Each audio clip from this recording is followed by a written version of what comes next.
আসসালামু আলাইকুম। এখন শুনবেন সংবাদ শিরোনাম। দেশে হঠাৎ হামের প্রাদুর্ভাব। ডিসেম্বরে টিকাদানের হার ছিল একেবারেই কম। স্বাস্থ্য সহকারীদের আন্দোলন ও ভ্যাকসিন সংকটে ব্যাহত হয় কার্যক্রম। জ্বালানি তেল নিয়ে কাটেনি গ্রাহক ভোগান্তি, আজও বন্ধ অনেক পাম্প। সরবরাহ ও বিপণন স্বাভাবিক রাখতে চুয়াডাঙ্গায় ফুয়েল কার্ড বিতরণ শুরু। বিশ্ববাজারে তেলের মাসিক মূল্য বৃদ্ধিতে রেকর্ড। ব্যারেল প্রতি দাম ছাড়িয়েছে $116। মধ্যপ্রাচ্য যুদ্ধের এক মাসে বিশ্ব পুঁজিবাজার হারিয়েছে কয়েক ট্রিলিয়ন ডলার। প্রিপেইড মিটারের মাসিক ভাড়া তুলে দেওয়ার ঘোষণায় খুশি সাধারণ গ্রাহকরা। ডিমান্ড চার্জ সহ অতিরিক্ত ব্যয় কমিয়ে আনার পরামর্শ বিশ্লেষকদের। এতক্ষণ শুনছিলেন সংবাদ শিরোনাম। এখন শুনবেন বিস্তারিত। দেশে হঠাৎ করেই বাড়ছে হাম আক্রান্ত রোগীর সংখ্যা, যাদের প্রায় সবাই শিশু। এখন পর্যন্ত ময়মনসিংহ ও রাজশাহী বিভাগে 8 শিশুর মৃত্যুর খবর মিলেছে। পরিস্থিতি সামাল দিতে মেডিকেল টিম গঠন করা হয়েছে, প্রস্তুতি চলছে। আইসোলেশন ওয়ার্ড চালুরও দেখা দিয়েছে দেশব্যাপী সংক্রমণ বৃদ্ধির আশঙ্কা। প্রশ্ন উঠেছে, হঠাৎ কেন বাড়ছে হামের প্রকোপ? কোনো শরণার্থী শিবির নয়, এটি ময়মনসিংহ মেডিকেল কলেজ হাসপাতালের শিশু ওয়ার্ড। এখানেই চিকিৎসা নিচ্ছে হামে আক্রান্ত শিশুরা। আমি কিশোরগঞ্জ কোটিয়া দিতে আসছি। আমার মেয়ের ঠান্ডা, তারপরে এই যে সারা শরীর প্যারায় ভরে গেছে গা, চিকিৎসা চলতেছে, স্বাভাবিক হবে। পুরো ছাকার পরে ছুটিতে দিচ্ছিল, তো বাড়িতে গেছি, বাড়িতে এক সপ্তাহ পরে আবার আসছি। ডাক্তার বলছে হন মানে ফুসফুসের ইনফেকশন হয়েছে। গত 12 দিনে হাসপাতালটিতে 108 জন হাম আক্রান্ত রোগী ভর্তি হয়েছে। মৃত্যু হয়েছে 5 জনের। পরিস্থিতি সামাল দিতে হিমশিম খাচ্ছেন নার্স ও চিকিৎসকরা। রোগীর তুলনায় স্টাফ আমাদের খুবই কম, আমাদের খুবই কষ্ট হচ্ছে। আজকে আমরা ডিউটিতে মাত্র 6 জন সিনিয়র স্টাফ নার্স আছি। তো এতজন পেশেন্টের সেবা দিতে যায়, মানে এখন পর্যন্ত আমি এক সিপিতে পানি খাবো সেটাও খাইতে পারি নাই। নতুন বিল্ডিং এর 8 তলায় সেটা আমরা আইসোলেশন করে দেবো। আমরা আজকে আশা করতেছি যে ডাক্তার এবং নার্স এবং অন্যান্য স্টাফদের রোস্টার পেয়ে গেলে হয়তো বা আগামীকালকে কিংবা পরশু আমরা এই 8 তলায় সেটা আমরা কার্যক্রম শুরু করে দেব। রাজশাহীতেও মৃত্যু হয়েছে 3 জনের। ময়মনসিংহ ও রাজশাহীতে হাসপাতালে চিকিৎসা নিতে ভিড় করছে আশপাশের বিভিন্ন জেলার মানুষ। দেখা দিয়েছে দেশব্যাপী ছড়িয়ে পড়ার আশঙ্কা। যে কোনো কারণেই হোক টিকাদান কর্মসূচিতে বিঘ্ন ঘটেছে অনেকটা।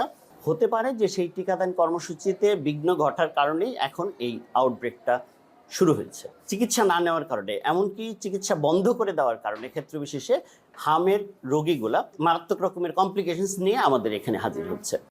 অনুসন্ধানে সামনে আসে ময়মনসিংহ বিভাগের হামের টিকাদানের চিত্র। দেখা যায় গত ডিসেম্বর মাসে 4 জেলায় মাত্র 7 থেকে সর্বোচ্চ 17% শিশু হামের টিকা পেয়েছিল। এবার দেখা যাক অন্যান্য জেলার অবস্থা। স্বাস্থ্য বিভাগের ওয়েবসাইটের তথ্য বলছে, সিটি কর্পোরেশনের বাইরে 2025 সালের ডিসেম্বর মাসে সারা দেশেই হামের টিকাদানের চিত্র খুবই দুর্বল। প্রশ্ন, কেন টিকাদানে এই বিপর্যয়? গত ডিসেম্বরে আমাদের একটু হামের টিকার ঘাটতি ছিল, এখন তো সেটা নেই। হ্যাঁ, আর 1 মাসের ঘাটতি থাকার জন্য হামের প্রাদুর্ভাব হতে পারে না। 1 মাসের টিকা যদি না দেওয়া হয় সেটা তো 15 মাসে দিতে হবে না, 16 মাসও দিতে পারবে। হ্যাঁ, সেটা তো কভার হয়ে গেছে। আমরা ক্যাম্পেইনের টিকাদানকে সফল করে ফেলবো, দেখবেন যে হামের প্রাদুর্ভাব কমে আসবে।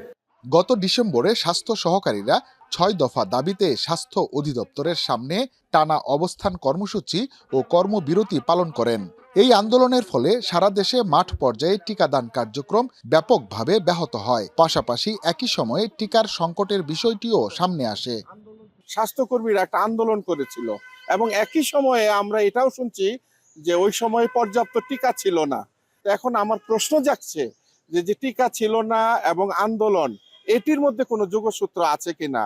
টিকার সংকটকে আড়াল করার জন্য আন্দোলন, না আন্দোলনের জন্য টিকা সংকট, এই বিষয়টি খতিয়ে দেখা দরকার।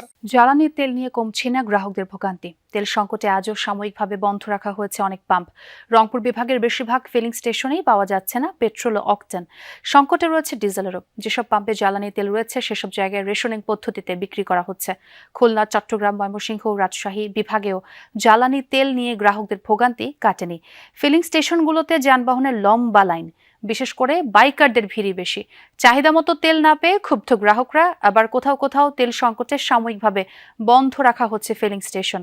পাম্প সংশ্লিষ্টদের দাবি, তারা চাহিদা মতো সরবরাহ পাচ্ছেন না। অন্যদিকে ডিলারদেরও দাবি, ডিপো থেকে মিলছে না চাহিদা অনুযায়ী তেল। এখন পর্যন্ত পাম্পের কোনো লোকের দেখা সাক্ষাৎ নেই, এই কারণে আবার ফেরত যাচ্ছি। তেল তো নাই বললেই চলে, আমাদের আসি লাইনে দাঁড়িয়ে থাকা লাগে, আবার বিরক্তি হয়ে ঘুরিয়েও যাওয়া লাগে। আজ 3 দিন যাবত ওই যে গাড়ি দেখেন, ওই যে ওখানে রয়েছে মুরগির খাদ্য লোড নিয়ে বসে আছি, আজ পর্যন্ত তেল পাচ্ছি না। বাগাবাড়ি থেকে আজ 3 দিন ধরে আমাদের তেল দিচ্ছে না, 3 দিন ধরে আমাদের পাম্প বন্ধ হয়ে আছে। 5000 অকটেন চেয়েছিলাম, 9000 ডিজেল পেয়েছি আর 2000 অকটেন পেয়েছি।